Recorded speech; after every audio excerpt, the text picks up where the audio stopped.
Let's talk about design. The first thing which I always ask my students is, what do you think design is? Now, the first thing that I tell them is that the difference between design and art. Art is emotional and abstract, design is not like that. So design is basically mathematical, has some business implications and business sides, and it is basically a problem solving skill. So design is related to problem solving when you are going to solve the problems for the users and for the business.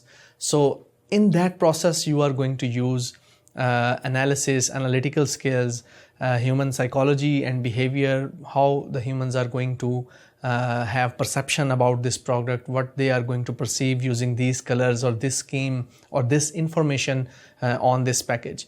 So these are all the things that are the major difference between design and art. Although you are going to use just 10% of the art, but all the rest 90% is going to be science and maths. So this is the main thing I wanted to tell you, that if it's science and maths, it's a skill, it is not a talent, so anybody can learn it. So if you are a developer or you are an SEO person or a manager, you can learn design. And also one more misconception about design is that I cannot draw, so I cannot design. So my drawing is pretty bad, it is not very good.